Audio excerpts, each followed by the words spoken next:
వార్తలను సమర్పిస్తున్నవారు.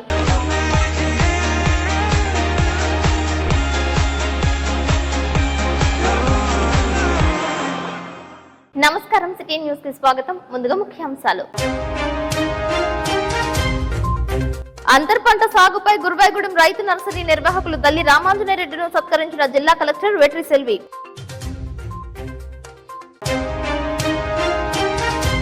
ద్విచక్ర వాహనంపై అదుపు తప్పి గాయాల పాలైన జంగారెడ్డిగూడెం మెకానిక్, సపర్యలు చేసిన హెడ్ కానిస్టేబుల్ భీమశేఖర్.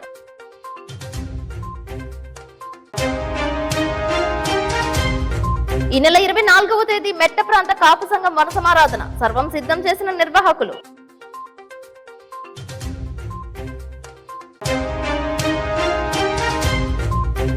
శనివారం సందర్భంగా భక్త సంద్రమైన గోకుల తిరుమల పారిజాతగిరి, ఆదివారం సువర్చల హనుమత్ కళ్యాణం.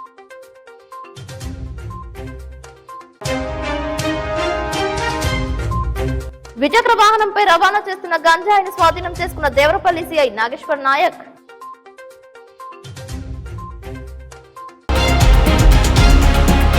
అంతర్ పంటల సాగుపై ఉత్తమ ఫలితాలు సాధిస్తూ రైతాంగానికి ఆదర్శంగా నిలుస్తున్న జంగారెడ్డిగూడెం మండలం గురువాయిగూడెంకు చెందిన దల్లి రామాంజనేయరెడ్డిని జిల్లా కలెక్టర్ వెట్రి సెల్వి సత్కరించారు. ఉద్యానవన శాఖ పీడీ ఆదేశాల మేరకు పామాయిల్ తోటలపై అంతర్ సాగులపై రైతులకు అవగాహన కార్యక్రమం ఏర్పాటు చేశారు. ఈ కార్యక్రమానికి హాజరైన దల్లి రామాంజనేయరెడ్డిని మెమెంటోతో సన్మానించారు. పామాయిల్ తోటలో సస్యరక్షణ చర్యలు చేపడుతూ రైతు నర్సరీని నిర్వహిస్తూ అంతర్ సాగు చేస్తున్న రామాంజనేయరెడ్డిని సిటీ న్యూస్ తో ప్రత్యేకంగా మాట్లాడారు. తోటలకు ఏ విధంగా నీరు అందించాలి, సేంద్రియ ఎరువుల వాడకం వంటి అంశాలను రైతులు తెలుసుకుని సాగు చేయాలని కోరారు. నా పేరు దల్లి రామాంజనేయరెడ్డి అండి. ఏలూరు జిల్లా జంగారెడ్డి మండలం గురువాయిగూడెం గ్రామం నాది. నేను ఒక ఆయిల్ పామ్ రైతుని. 21వ తేదీన జిల్లా కలెక్టర్ వారి కార్యాలయంలో గోదావరి సమావేశ మందిరంలో సాలిడారిటీ కంపెనీ వారు మన జిల్లా కలెక్టర్ వెట్రి సెల్వి గారి ఆధ్వర్యంలో సమావేశం ఏర్పాటు చేసి మన రైతులను కొంతమంది పిలిచారండి. ఆ సమావేశం యొక్క సారాంశం ఏంటంటే ఆయిల్ పామ్ తోటల్లోని అంతర పంటలు వేసుకునేందుకు, ఆయిల్ పామ్ తోటలు ఇంకా విస్తరించేందుకు, వంట నూనెలు మనం దిగుమతి తగ్గించుకునేందుకు దాని గురించి మాకు దిశానిర్దేశం చేశారండి రైతులకి. మనకి వాళ్ళు చెప్పింది ఏంటంటే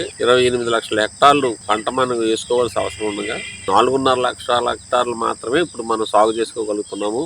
ఆయిల్ పామ్ పంట ఎక్కువ సాగు చేసి రేట్లు తగ్గిపోతాయని రైతులు అపోహపడి ఆయిల్ పామ్ పంటలు వేయడం లేదు. అప్పుడప్పుడు రేట్లు డౌన్ అవుతాయని కొంతమంది ఎక్కువ రేట్లు ఉన్న పంటల మీద మోజుతో తోటలు తొలగించేస్తున్నారు. అలా చేయవద్దని, ఆయిల్ పామ్ ఒక సుస్థిరమైన పంటని, 40 సంవత్సరాలు ఏకదాటిగా దిగుబడి తీసుకునే పంటని అంతర పంటలతో సహాలు మాకు సవినయంగా వివరించడం జరిగిందండి. రెండోది ఏంటంటే కొత్తగా తోటలు వేసేవాళ్ళు మొదటి సంవత్సరం నుంచి మొక్కజొన్నకి వాళ్ళకి లీజుకి ఇవ్వటం వల్ల వాళ్ళు చెట్లు కలిపి కట్టేయటం, దగ్గరికంట దున్నేయటం, పిచికారీలు అనవసరమైన కలుపు మందులు కొట్టేసి 7 సంవత్సరాలు తోట డ్యామేజ్ అయిపోయేందుకు అవకాశం ఉంది కనుక తోటలు కలిపి కట్టొద్దని, మాకు దగ్గరికంట దున్నొద్దని, కలుపు మందులు కొట్టొద్దని మాకు వాళ్ళు చెప్పడం జరిగింది. స్క్రీన్ మీద కూడా చూపించారు. లాభ నష్టాలు బేరేజ్ కూడా మాకు చెప్పడం జరిగింది. చాలా సంతోషం అండి. నీటి యాజమాన్యం కూడా మోతాదుకి మించి అనవసరంగా ఎక్కువ నీరు పెట్టేస్తున్నారు పామాయిల్ తోటలకి. అదొకటి తప్పు. కొంతమంది ఏమో అవసరానికి సరిపడా నీరు ఇవ్వటం లేదు, అదొక తప్పు. దాన్ని కూడా మాకు వాళ్ళు చెప్పడం జరిగిందండి. రెండోది ఎరువుల వాడకం, విచ్చలవిడిగా రసాయనిక ఎరువులు వాడేస్తున్నారు కొంతమంది, అయితే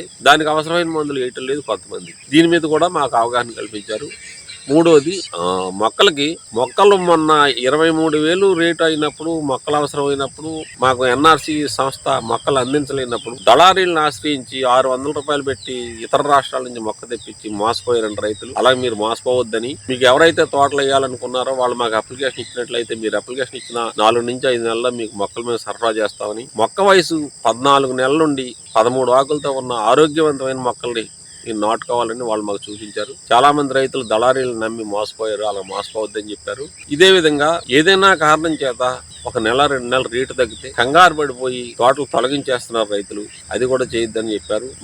మన భారతదేశానికి తలమానికంగా మన ఆంధ్రప్రదేశ్ ఉంది. ఆంధ్రప్రదేశ్ లో ఆయిల్ పామ్ దిగుబడి బాగా ఎక్కువగా ఉంది. అందులో ఏలూరు జిల్లా ప్రథమ స్థానంలో ఉంది. మనకి విదేశీ మార్గ ద్రవ్యానికి ఉపయోగపడే ఆయిల్ పామ్ పంటని సత్వరం సాగు చేసి రైతులందరూ కూడా మంచి లబ్ధి పొందాలని వాళ్ళు మాకు చెప్పారు. అదే ప్రకారంగా కలెక్టర్ గారి చేతుల మీదుగా అంతర పంటలు మిశ్రమ వ్యవసాయం, పెప్పరు, కోకో, ఆయిల్ పామ్లు అంతర పంటగా సాగు చేసినందుకు నాకు ఓ ప్రశంసా పత్రం, షీల్డ్ ఇవ్వడం జరిగిందండి. మీరు రైతులందరూ ఈ ఆయిల్ పామ్ పంటని విధిగా సాగు చేసుకుని మంచి లాభాలు పొందాలని ఆశిస్తున్నాం సార్. నమస్తే.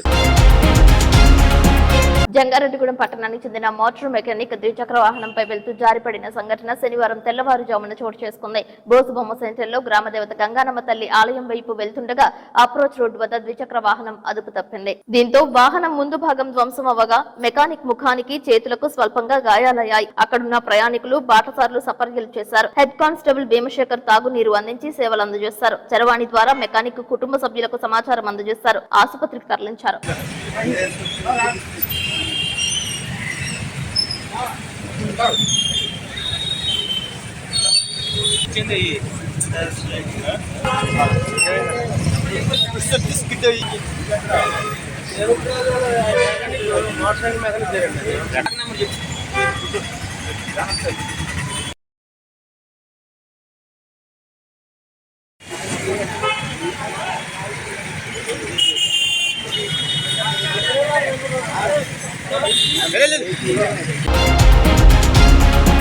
చింతలపూడి నియోజకవర్గ అభివృద్ధిపైనే ఆయన ఆశయం. అసెంబ్లీలో గెలిచిన దగ్గర నుంచి ప్రతిరోజు తన నియోజకవర్గ అభివృద్ధిపైనే దృష్టి పెడుతున్నారు.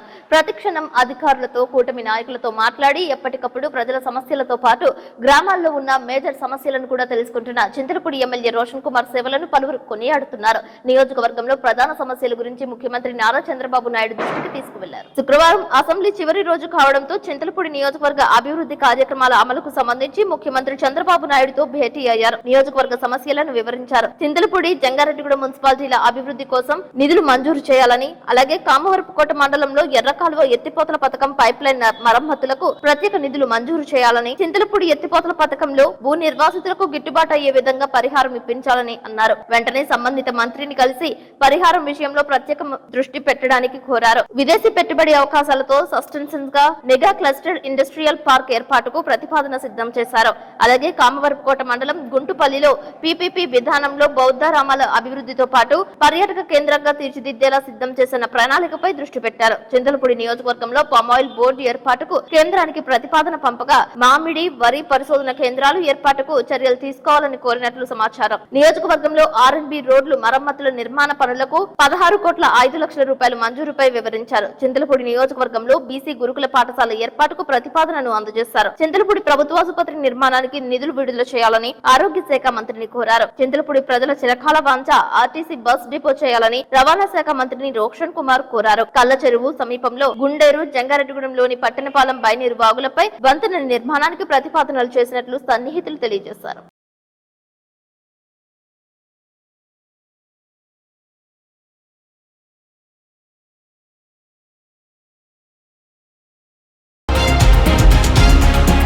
జంగారెడ్డిగూడెం మండలం వేగవరం పంచాయతీ పరిధిలో రామచర్లగూడెంలో తల్లాడ దేవరపల్లి జాతీయ రహదారికి ఆనుకుని ఉన్న దత్తాశ్రమం నందు మెట్ట ప్రాంత కాపు సంఘం వన సమారాధనకు సర్వం సిద్ధం చేశారు. ఈ నెల 24వ తేదీ ఆదివారం కార్తీక వన సమారాధన నిర్వహిస్తున్నట్లు మెట్ట ప్రాంత కాపు కులస్తులందరూ హాజరు కావాలని పిలుపునిచ్చారు. పట్టణంలో సౌభాగ్య థియేటర్ వద్ద కరపత్రాలను ఆవిష్కరించారు. కార్తీక వన సమారాధనలో భాగంగా ఆదివారం ఉదయం లక్ష్మీ థియేటర్ వద్ద దివంగత నేత వంగవీటి రంగా విగ్రహానికి పూలదండలు వేసి నివాళులర్పించి ర్యాలీగా బయలుదేరి శ్రీకృష్ణ దేవరాయలు విగ్రహానికి పూలదండలు వేస్తామని అన్నారు. అనంతరం గంటా రమాదేవి, నెల్లూరు వారి తోట కార్తీక దామోదరుడికి పూజలు చేసిన అనంతరం అల్పాహారం ఉంటుందని, సాంస్కృతిక కార్యక్రమాలతో పాటు ఆట పాటలు, సభ నిర్వహణ, సహపంక్తి భోజనాల ఏర్పాటుతో కార్తీక వన సమారాధన ముగుస్తుందని పేర్కొన్నారు. జరుగుతున్నది. సోదరి సోదరిమణులు తప్పనిసరిగా జంగారెడ్డిగూడెం మెట్ట ప్రాంత కాపువన భోజనాలు జంగారెడ్డిగూడెం సమీపంలో వేగవరానికి దగ్గరలో నెల్లూరు ఏరే గారు, గంటా రమాదేవి గారు పొలవనందు వన సమారాధన జరుగుతున్నది. అలాగే భారీ అన్న సమారాధన, అలాగే సాంస్కృతిక కార్యక్రమాలు ఉన్నాయి. పిల్లలు పెద్దలు అందరూ కూడా వచ్చి అన్న సమారాధన స్వీకరించడంలో కోరుతున్నాం. ఇట్లు మెట్ట ప్రాంత కాపు సంఘం జంగారెడ్డి సేవా సమితి ఆధ్వర్యంలో 24వ తేదీ అంటే రేపు ఆదివారం నాడు జంగారెడ్డిగూడెం శివారు వేగవరం సమీపంలోని నెల్లూరు దేరయ్య గారు, అలాగే గంటా రమాదేవి గారి తోటలో వన సమారాధన ఏర్పాటు చేయడం జరిగింది. ఈ కార్యక్రమంలో కాపు సోదర సోదరిమణులందరూ పాల్గొని విజయవంతం చేయవలసిందిగా మెట్ట ప్రాంత కాపు సేవా సమితి తరఫున హృదయపూర్వకంగా ఆహ్వానం కోరుతున్నాం. ఈ కార్యక్రమాల్లో పాల్గొని అదేవిధంగా అక్కడ ఉన్న ఆటపాటలలో పాల్పంచుకొని మీరందరూ కూడా పూర్తి ఆనందాన్ని పొందుతారని చెప్పని నా హృదయపూర్వక ఆహ్వానం కోరుతున్నాం. ఉదయం 9 గంటలకు చెట్టుకు పూజ, అదేవిధంగా తర్వాత అల్పాహారం, తర్వాత 11 గంటల నుంచి సభా కార్యక్రమం, అనంతరం భోజన కార్యక్రమాలు ఉంటాయి. ఈ కార్యక్రమాలన్నీ కూడా పెద్దలు అందరూ కూడా ముఖ్య అతిథులు ఇచ్చేస్తున్నారు, కాపు ప్రముఖులు అందరూ కూడా. ఈ కార్యక్రమంలో కూడా మీరందరూ పాల్గొని విజయవంతం చేయాల్సింది. అప్లాండ్ ఏజెన్సీ ప్రాంతంలో పొగాకు సాగు జోరుగా సాగుతోంది. ఈ ఏడాది ఎన్ఎల్ఎస్ పొగాకు గట్టి ధర పలకడంతో రైతాంగం హుషారుగా ఉన్నారు. పొగాకు సాగుపై దృష్టి పెట్టారు. గత ఏడాది బ్రెజిల్, జింబాబ్వే దేశాలలో పొగాకు సాగు సక్రమంగా లేకపోవడంతో రాష్ట్రంలో సాగు చేసే పొగాకు మంచి డిమాండ్ తో పాటు గిట్టుబాటు ధరలు లభించిందని పేర్కొంటున్నారు. ఈ ఏడాది వచ్చిన ధరలు వచ్చే సీజన్ లో ఉండకపోవచ్చంటున్నారు. పెరిగిన ధరల కారణంగా రైతాంగంపై భారం పడిందని వాపోతున్నారు. కౌలు రేట్లతో పాటు కూలీ రేట్లు, పొగాకు సాగు ఉత్పాదకాల ధరలు అమాంతం పెరిగిపోయాయని తెలిపారు. వచ్చే ఏడాది ధరలు లేకపోతే బహుళ జాతీయ ఉత్పత్తిగా పేరొందిన ఎన్ఎల్ఎస్ పొగాకు రైతుల పరిస్థితి దయానీయంగా మారే అవకాశం ఉందని పేర్కొంటున్నారు. ఇప్పటికే పశ్చిమ ఏజెన్సీలో పొగాకు రైతులు సాగుపై దృష్టి కేంద్రీకరించారు. భారీగా పెట్టుబడులకు సిద్ధమయ్యారు. పాడేరు నుంచి తమిళనాడుకు అక్రమంగా రవాణా చేస్తున్న గంజాయి స్మగ్లర్లను దేవరపల్లి పోలీసులు వలపన్ని పట్టుకున్నారు. దేవరపల్లి సిఐ నాయక్ తెలిపిన వివరాల ప్రకారం Devarapalli national highway diamond junction వద్ద 2 ద్విచక్ర వాహనాలపై వెళ్తున్న 4 వ్యక్తులను తనిఖీ చేయగా 40 కేజీల గంజాయి పట్టుబడినట్లు తెలియజేశారు. పట్టుబడ్డ గంజాయి విలువ సుమారు 20 లక్షల రూపాయల వరకు ఉంటుందని ఆయన తెలిపారు. 4 వ్యక్తులను అరెస్ట్ చేసి 2 ద్విచక్ర వాహనాలు సీజ్ చేసినట్లు తెలిపారు. సుమారు 7 గంటల ప్రాంతంలో దేవరపల్లి ఎస్ఐ గారు సుబ్రహ్మణ్య ఎస్ఐ గారు ఆయన ఉదయం తెల్లవారుజాము 4 గంటలకు ఒక ఇన్ఫర్మేషన్ వచ్చింది. అటు రాజమండ్రి వైపు నుంచి నలుగురు వ్యక్తులు 2 మోటార్ సైకిల్ మీద గంజాయి బ్యాగుల్లో గంజాయి తీసుకుని మన దేవరపల్లి మీదుగా సుమారు 6-7 మధ్యలో క్రాస్ అవుతారని దేవరపల్లి ఎస్ఐ గారికి రాబడిన ముందస్తు సమాచారం మీద పక్కగా గంజాయి వస్తుందనే సమాచారం మీద ఎస్ఐ గారు ప్రొసీజర్ ప్రకారం మధ్యవర్తులను అందరినీ ముందే సెక్యూర్ చేసుకుని దేవరపల్లి డైమండ్ జంక్షన్ నుంచి పైకి ఎక్కితే సైన్ బోర్డు ఉంటుంది. ఆ ఏరియాలో 7 గంటలకి 2 మోటార్ సైకిల్ ని చాకచక్యంగా ఆపి వాళ్ళని తనిఖీ చేయగా ఆ 4 వ్యక్తులు సుమారు 3 బ్యాగుల్లో 40 కేజీల 550 గ్రాములు అంటే సుమారు 40 కేజీల గంజాయితో 4 వ్యక్తులు 2 మోటార్ సైకిల్ పట్టుకోవడం జరిగింది. ఆ 4 వ్యక్తుల్ని వివరాలు అన్ని చేయగా వాళ్ళ పేర్లు అమల్ కృష్ణ. ఈ 4 కేరళ రాష్ట్రానికి చెందిన వాళ్లే. అమల్ కృష్ణ, మహమ్మద్ సాహల్ మేన్, అభినవ్ పునతిన్ ముత్తల్ అనే ఈ 4 వివరాలు ఈ 4ని అరెస్ట్ చేయడం జరిగింది. ఎన్డీపీఎస్ యాక్ట్ ప్రకారం ఒక గెజిటెడ్ ఆఫీసరు, వీఆర్ఓలు వాళ్ళందరి సమక్షంలో ఈ గంజాయిని తూకం వేయించడం, వేయింగ్ మిషన్ ద్వారా కూడా తూకం వేయించడం జరిగింది. ఈ కేసులో ఎస్ఐ గారి యొక్క ముందస్తు సమాచారం, ఆయనకున్న ఇన్ఫర్మేషన్ సిస్టమ్ ద్వారా ఈ 4ని పట్టుకోవడం జరిగింది. మీ అందరికి తెలుసు, ఈ NH-16 ఎక్కువ వాహనాలు వెళ్ళటం, ఏదైనా ఏజెన్సీ వైపు నుంచి ఇటు విజయవాడ వైపు వెళ్లాలన్నా, తమిళనాడు వైపు వెళ్లాలన్నా, హైదరాబాద్ వెళ్లాలన్నా మన దేవరపల్లి రోడ్లు హైవే నుంచి వెళ్ళాలి. కాబట్టి ఈ హైవే మీద మంచి ఇన్ఫర్మేషన్ సిస్టమ్ దేవరపల్లి ఎస్ఐ గారు పెట్టుకోవడం జరిగింది. అలాగే ఈ గంజాయి ఇన్వెస్టిగేషన్ ఇప్పుడున్న ప్రాథమిక సమాచారం ప్రకారం మన పాడేరు నుంచి లోపల ఒరిస్సా బోర్డర్ లో ఒక వ్యక్తి ద్వారా ఏజెన్సీలో బాగా మనకు ఒరిస్సా ఛత్తీస్గఢ్ బోర్డర్ లో నుంచి ఈ గంజాయిని వీళ్ళు మోటార్ సైకిల్ మీద తమిళనాడు రాష్ట్రానికి తీసుకెళ్తున్నట్టు, కోయంబత్తూరు తీసుకెళ్తున్నట్టు నాకు ప్రాథమిక విచారణలో తెలవడం జరిగింది. డీటెయిల్ గా మీకు ప్రెస్ నోట్ లో కూడా వాల్యూ అంటే ఈ గంజాయి వాల్యూ ఒక్కొక్క ఏరియాలో ఒక్కొక్క డిమాండ్ అని బట్టి మన దగ్గర డిమాండ్ బాగా ఉందనుకో సిటీలో అంటే యావరేజ్ కేజీ ఒక చోట్ల 50,000, కేజీ 50,000 కూడా పలుకుతుంది, ఒక చోట కేజీ 20,000 కూడా పలుకుతుంది. డిమాండ్ బట్టి ఏజెన్సీ ఏరియా అనుకో అది ఊరికే తక్కువ రేటు కూడా ఇచ్చేసి ఉంటుంది. దీని వాల్యూ కరెక్ట్ గా మనం చెప్పలేము. అంటే యావరేజ్ గా ఒక 30,000 కేజీ, 30,000 కేజీ 50,000 దాకా కూడా ఉంటుంది. ఇంకా దాన్ని ప్రాసెస్ చేసి ఇంకా కాస్ట్లీగా అమ్మే సందర్భాలు కూడా ఇంకా కొన్ని మా కాస్మోపాలిటన్ సిటీస్, మెగా సిటీస్ లో ఇంకా కాస్ట్లీగా కూడా అమ్ముతారు. అంటే మేము ఇప్పుడు దాకా అంచనా ప్రకారం సుమారు ఒక 50,000 యావరేజ్ కేజీ 50,000 దాకా అమ్మొచ్చు అనేది మాకున్న ప్రాథమిక సమాచారం. అందరికీ 20 సంవత్సరాలు, అందరికీ వాళ్ళ ఆధార్ కార్డులు, వాళ్ళ రికార్డులన్నీ తీసుకోవడం జరిగింది. అందరికీ ఒక అతనికి మాత్రం 19 సంవత్సరాలు, మిగతా వాళ్ళందరికీ 20 పైనే వయసు.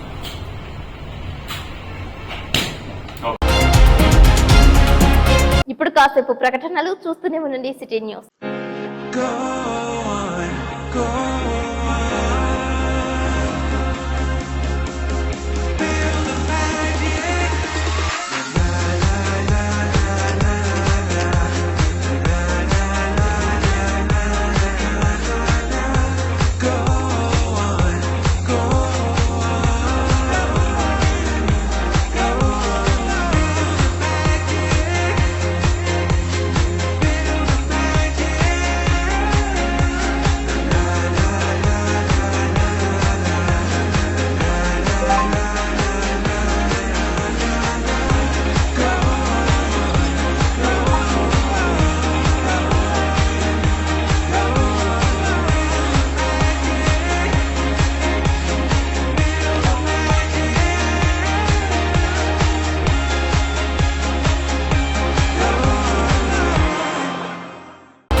Welcome back.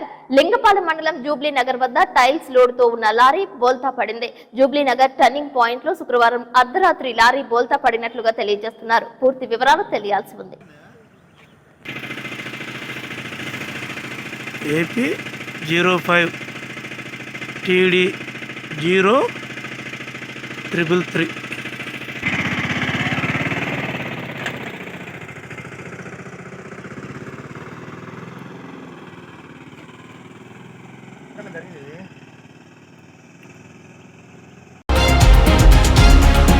జంగారెడ్డిగూడెం మండలం గురవాయిగూడెం గ్రామంలో తెల్ల మద్ది చెట్టు త్వరలో స్వయంభులై వెలిసిన మద్ది ఆంజనేయ స్వామి వారి ఆలయం వద్ద కార్తీక మాసోత్సవాలు అత్యంత వైభవంగా నిర్వహిస్తున్నారు.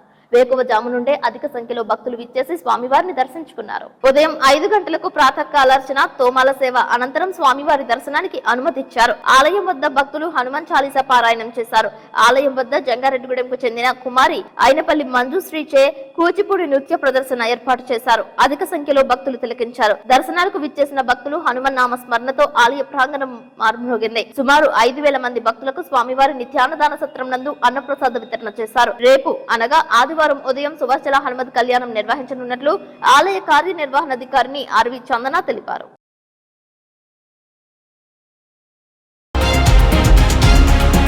మద్యరహిత గ్రామాలుగా పల్లెలు ఉండాలని Jangareddygudem prohibition excise CI Srinivas పిలుపునిచ్చారు. జిలుగుమిల్లి మండలం కామయ్యపాలెం నందు మద్య నిషేధ అబ్కారీ శాఖ ఆధ్వర్యంలో నాటుసారా తయారు, వాటి వల్ల కలిగే దుష్ప్రయోజనాల గురించి ప్రదర్శన చేశారు. గ్రామంలో పలువురికి అవగాహన కల్పించారు.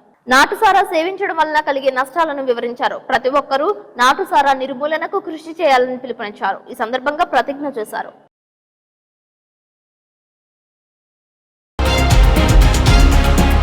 రాష్ట్ర సెట్టిబలిజ కార్పొరేషన్ డైరెక్టర్ గా ప్రమాణ స్వీకారం చేసిన జంగారెడ్డిగూడెం పట్టణానికి చెందిన చిట్టిబోయిన రామలింగేశ్వరరావును పలువురు సత్కరించారు.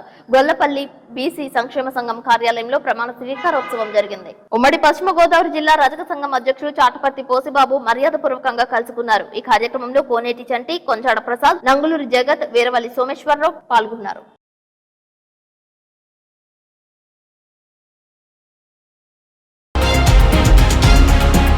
రాష్ట్ర విజనరీపై అసెంబ్లీలో ముఖ్యమంత్రి నారా చంద్రబాబు నాయుడు ఉపన్యసించారు. భవిష్యత్ కార్యాచరణ, గతంలో చేసిన సంస్కరణల గురించి సభ్యులకు వివరించారు. విజన్తో పనిచేస్తే రాష్ట్రాభివృద్ధి సాధ్యపడుతుందని విశ్లేషించారు. చూస్తే ఏదైనా సరే ఒక విజన్ ఉండాలి. నేను ఈరోజు కొత్తగా విజన్ ఎక్సర్సైజ్ చేయలేదు. ఈ దేశంలో మొట్టమొదటిసారిగా 1999 ఆ ప్రాంతంలోనే విజన్ 2020 తయారు చేశాం. తరువాత ఎక్సర్సైజ్ చేశాం. అప్పట్లోనే ప్రపంచంలోనే పేరుండే ఒక మేనేజ్మెంట్ కన్సల్టెన్సీకి అప్పచెప్పి విజన్ అంటే ఎట్లుండాలి, ఏ విధంగా నిర్దిష్టమైన లక్ష్యాలను పెట్టుకోవాలి, ఏ విధంగా ముందుకు పోవాలి, 20 ఏళ్ల తర్వాత ఈ రాష్ట్రం ఎట్లుంటుంది, దానికి ప్రతి 5 సంవత్సరాలకు ఒకసారి బ్యాక్వర్డ్ ఇంటిగ్రేషన్ కింద ఏ విధంగా పనిచేయాలి, మళ్ళీ 5 ఏళ్లకు ఒకసారి ఎవ్రీ ఇయర్ బడ్జెట్ పెట్టుకుంటాం, బడ్జెట్ ప్రాధాన్యతలు ఎట్లుండాలి, పాలసీలు ఏ విధంగా ఉండాలి, ఇవన్నీ వర్కౌట్ చేసి ఆ రోజు విజన్ 2020 ఇస్తే చాలా మంది ఆ రోజు కూడా 95లో నేను ముఖ్యమంత్రి అయినప్పుడు డబ్బులు లేవు, 3 నెలలు జీతాలు ఇవ్వలేదు. చెప్పాను ప్రజలకి, జీతాలు ఇవ్వలేము, ఓపిక పట్టండి, ఖజానా ఖాళీ అయింది, దయచేసి సహకరించాను. రెండో విషయం అధ్యక్ష, ఆ రోజుట్లో ₹2 కేజీ బియ్యం కూడా అతి ప్రియమైన ₹2 కేజీ బియ్యం కూడా రేటు పెంచాం. అనివార్య పరిస్థితిలో కరెంటు ఛార్జీలు పెంచాం. పెంచిన తర్వాత ప్రజలకు చెబితే ప్రజలు అర్థం చేసుకొని సహకరించారు. అదేవిధంగా నేను చెప్పింది, ఈ ప్రభుత్వం short term, medium term, long term ప్రణాళికలు తయారు చేస్తున్నాం. ఇది మీ భవిష్యత్తుకు, మీ పిల్లల భవిష్యత్తు కంటే నమ్మారు. నమ్మిన తర్వాత మీరు చూస్తే అధ్యక్ష, దాని ప్రూఫ్ ఆఫ్ కాన్సెప్ట్ ఈ రోజు హైదరాబాద్ నాలెడ్జ్ ఎకానమీకి చిరునామా. ఎవరు వచ్చినా కూడా, ఎవరు ఏ ప్రభుత్వం వచ్చినా ఆటో పైలట్ లో పనులయ్యే పరిస్థితి వచ్చాయంటే అలాంటి ఎకో సిస్టమ్ క్రియేట్ అయింది. ఈ రోజు నేను ప్రవేశపెట్టే స్వర్ణాంధ్ర 2047 కూడా ఈ రోజే కాదు, దీన్ని కరెక్ట్ అయిన ఫౌండేషన్ మనం వేసుకోగలిగితే తర్వాత ఎవరొచ్చినా ఎవరైనా సరే ఇర్రివర్సిబుల్ గా ముందుకు పోయే విధంగా ఈ రోజు ఫౌండేషన్ వేస్తున్నామని చెప్పి కూడా నేను మీకు తెలియజేస్తున్నాను. ఈ రోజు మనం పెట్టిన విజన్ 2047, ఆ రోజు విజన్ అంటే నవ్వారు, ఇప్పుడు నవ్వే వాళ్ళు లేరు. ఎందుకంటే నవ్వితే ప్రజలు అసహించుకుంటారు. అప్పుడు ప్రజల్ని మభ్యపెట్టడానికి ఈయన విజన్ మాట్లాడుతున్నాడు, 420 అని మాట్లాడే పరిస్థితికి వచ్చారు. కానీ ఈ రోజు అన్ని కూడా ప్రూవ్ అయినాయి, ప్రూఫ్ ఆఫ్ కాన్సెప్ట్ ఉంది, అందరూ యాక్సెప్ట్ చేసే పరిస్థితికి వచ్చారు. నేను ఒకటే చెప్తున్నా, ఏది అసాధ్యం కాదు, సాధ్యం. అది సాధ్యం చేయడానికి మనం ముందుకు పోతున్నాం. అదే సమయంలో మీరు అనుకున్నంత ఈజీ కాదు. ఆ విషయం కూడా నేను చెప్తున్నా ప్రజలందరికీ. డబ్బులు 10 లక్షల దగ్గర 9,74,000 కోట్ల రూపాయలు అప్పు కట్టాలి, సర్వీసింగ్ చేయాలి, సంపద సృష్టించాలి, ఆదాయాన్ని పెంచాలి. పెంచిన ఆదాయం సూపర్ 6 గాని, అదే సమయంలో మనం ఇచ్చిన ఎన్నికల మేనిఫెస్టోలో ఇచ్చినటువంటి హామీలు గాని నెరవేర్చాలి. మళ్ళీ మనం అభివృద్ధికి డబ్బులు ఖర్చు పెడితేనే మళ్ళా సంపద సృష్టిస్తాం. కాబట్టి అంత ఈజీ అని నేను చెప్పను, కానీ అసాధ్యం మాత్రం కాదు. కేంద్రం సహకరించాలి. ఒకప్పుడు మీరు చూస్తే ఏదైతే అమరావతిని పూర్తి చేస్తుంటే ఈ రోజుకి అమరావతిలోనే ఒక 10,000, 15,000 కోట్ల రూపాయలు సంవత్సరం ఈ రాష్ట్రానికి ఆదాయం వచ్చేది. ఈరోజు తెలంగాణ రాష్ట్రానికి ఆదాయం ఎక్కడ వస్తుందంటే హైదరాబాద్ లో వస్తుంది. కర్ణాటక రాష్ట్రానికి ఆదాయం ఎక్కడ వస్తుందంటే బెంగళూరు నుంచి వస్తుంది. తమిళనాడుకి ఆదాయం ఎక్కడి నుంచి వస్తుందంటే తెలంగాణ ఇది చెన్నై నుంచి వస్తుంది. అంటే అలాంటి రాజధాని చేసి 3 ముక్కలాటాడి 5 సంవత్సరాలు క్రూషియల్ టైంని పూర్తిగా దుర్వినియోగం చేసే పరిస్థితికి వచ్చారు. అలాంటి సందర్భాలు చాలా ఉన్నాయి. మనం మాట్లాడుకుంటే ఈ రోజు పోలవరం పూర్తి అయి ఉండి కొంతవరకు ఇరిగేషన్ ప్రాజెక్ట్స్ పూర్తి చేసి ఉంటే, ఇరిగేషన్ గాని మనం నీళ్లు ఇవ్వగలిగి ఉంటే వ్యవసాయం బాగా అభివృద్ధి అయ్యేది. వ్యవసాయం పెరిగితే రైతులు బాగుపడేవాళ్ళు. రైతులు పండించిన పంటల వల్ల జిఎస్టిపి వచ్చేది. రైతులకు కొనుగోలు శక్తి పెరిగితే వాళ్ళు కొనుగోలు చేసిన వస్తువుల వల్ల ప్రభుత్వానికి ఆదాయం పెరిగి పేదరిక నిర్మూలనకు ఉపయోగపడేది. ఇవన్నీ కూడా మనం ఆలోచించుకుని ముందుకు పోవాల్సిన అవసరం ఉంది. ఈ రోజు ఈ కార్యక్రమాన్ని 2047 విజన్ డాక్యుమెంట్ స్వర్ణ ఆంధ్రప్రదేశ్ ని వీలైనంత తొందరలోనే ఇనాగరేట్ చేస్తాం. మీ అందరికీ చెప్పాం, మీరు కూడా ఫీడ్బ్యాక్ ఇవ్వండి. జంగారెడ్డిగూడెం గవర్నమెంట్ హాస్పిటల్లో పనిచేస్తున్న శానిటరీ స్వీపర్లు 27 మంది ఏఐటీయూసీ నుండి సిఐటిలోకి చేరారు. ఈ సందర్భంగా సిఐటియు నాయకులు సోమయ్య, ఎస్కే సుభాష్ ని మాట్లాడుతూ కార్మికుల సమస్యలు తెలుసుకుని పరిష్కార దిశగా సంఘం రానున్న రోజుల్లో పనిచేస్తుందని అన్నారు. కార్మికులకు సిఐటియు ఎప్పుడు అండదండగా ఉంటుందని, అందరూ ఐక్యంగా తమ హక్కుల సాధనకై పోరాడాలని కోరారు. నూతన కమిటీని ఏర్పాటు చేశారు. గౌరవ అధ్యక్షులుగా ఎస్కే సుభాష్ ని, అధ్యక్షులుగా కోటా దయామణి, కార్యదర్శిగా గంగుల మేరీ, కోశాధికారిగా పి శ్రీను, సహాయ కార్యదర్శిగా బొకినాల చల్లాలు, ఉపాధ్యక్షులుగా గంజి కృష్ణవేణి, కమిటీ సభ్యులుగా మరో 4గురితో పాటు మొత్తం 10 మందితో ఈ కమిటీ ఏర్పాటు చేశారు. ఈ కమిటీని అందరూ ఏకగ్రీవంగా ఎన్నుకున్నారు. వీరికి సిఐటియు నాయకులు అభినందనలు తెలిపారు. ఈ సమావేశంలో తమ సమస్యల పరిష్కారానికి 5 నెలల బకాయి వేతనాలు, పిఎఫ్, ఈఎస్ఐ అమలు, యూనిఫామ్ సౌకర్యం, సెలవు దినాలు అమలు, వేతనాల పెంపుపై తీర్మానాలు చేయడం జరిగింది. రానున్న రోజుల్లో భవిష్యత్తు కార్యాచరణపై రూపకల్పన చేస్తారు. ఈ కార్యక్రమంలో జయకృష్ణ, సత్యవతి, చంద్రకళ, శకుంతల, సీత, వెంకటేశ్వరరావు, దుర్గారావు తదితరులు పాల్గొన్నారు.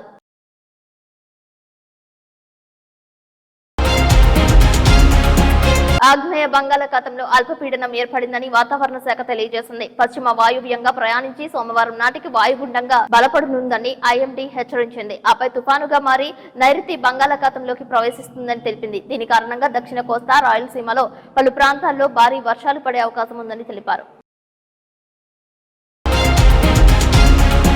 కార్తీక మాసం 4వ శనివారం సందర్భంగా జంగారెడ్డిగూడెంలో గోకుల తిరుమల పారిజాతగిరి ఆలయం భక్త సంద్రమైంది. ఉదయం వేకువజామున 4:30 సుప్రభాత సేవ, తోమాల సేవ, ఆరాధన, తీర్థ ప్రసాద గోష్ఠి, బాలభోగ నివేదన అనంతరం భక్తులకు స్వామివారు దర్శనమిచ్చారు. కార్తీక మాసం 4వ శనివారం కావడంతో భక్తులు, అయ్యప్ప స్వాములు, భవానీలు, గోవింద స్వాములు విశేష సంఖ్యలో స్వామివారిని దర్శించుకున్నారు. ప్రత్యేక పూజలు జరిపించుకుని స్వామివారికి మొక్కుబడులు చెల్లించుకున్నారు. వివిధ ప్రాంతాల నుండి, జిల్లా నలుమూలల నుండి స్వామివారి కొండపైకి కాలినడకన స్వామివారిని దర్శించుకుని స్వామివారి యొక్క అష్టోత్తర పూజలు, ప్రత్యేక దర్శనాలు చేసుకున్న భక్తులు మొక్కుబడులు చెల్లించుకున్నారు. ఆలయానికి వచ్చిన భక్తులకు ఎటువంటి అసౌకర్యాలు కలగకుండా ఆలయ కార్యనిర్వహణాధికారి మానికల రాంబాబు ఏర్పాట్లు చేశారు. ఆలయానికి వచ్చిన భక్తులకు అన్నప్రసాద వితరణ దాతలుగా జంగారెడ్డిగూడెంకు చెందిన కురాకుల ఏడుకొండలు హనుమాయమ్మ దంపతులు, వారి కుటుంబ సభ్యులు వ్యవహరించారు. ఉభయదారులను ఆలయ అర్చకులు నల్లూరి రవికుమారాచార్యులు, రాఘవాచార్యులు స్వామివారి శేషవస్త్రాలతో సత్కరించారు. వేద పండితులు ఆశీస్సులు అందజేశారు. ఈ పూజా కార్యక్రమంలో ఆలయ అభివృద్ధి కమిటీ సభ్యులు రెడ్డి రంగప్రసాద్, అబ్బిన దత్తాత్రేయ, దండు ధనరాజు పాల్గొన్నారు.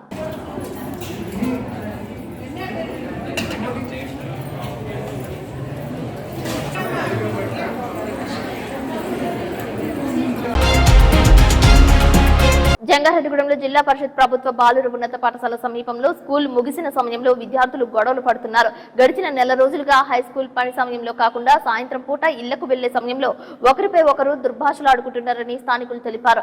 మరికొంతమంది 18 ఏళ్ల లోపు వయసు కలిగిన విద్యార్థులు ఇష్టానుసారంగా వాహనాలు నడుపుతున్నారని, ఆ సమయంలో డివైడర్స్ ను ఢీకొట్టుకుని ప్రాణాలపైకి తెచ్చుకుంటున్నారని ప్రజలు వాపోతున్నారు. హై స్కూల్ ప్రారంభం ముగింపు సమయాల్లో పోలీసులు నిఘా ఏర్పాటు చేసి యువతను కట్టడి చేయాలని పలువురు సూచిస్తున్నారు.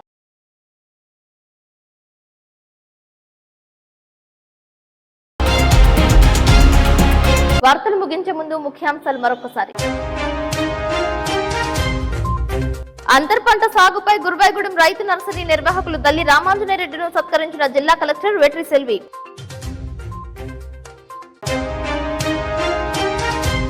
ద్విచక్ర వాహనంపై అదుపు తప్పి గాయాల పాలైన జంగారెడ్డిగూడెం మెకానిక్, సపర్యలు చేసిన హెడ్ కానిస్టేబుల్ భీమశేఖర్.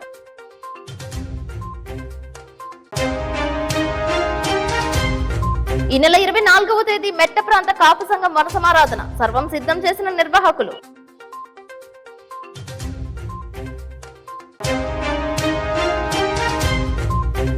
శనివారం సందర్భంగా భక్త సంద్రమైన గోకుల తిరుమల పారిజాతగిరి, ఆదివారం సువర్చల హనుమత్ కళ్యాణం.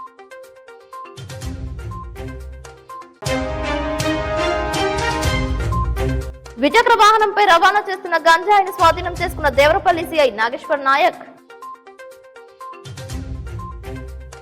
ఈ వార్తలు ఇంతటితో సమాప్తం. నమస్కారం.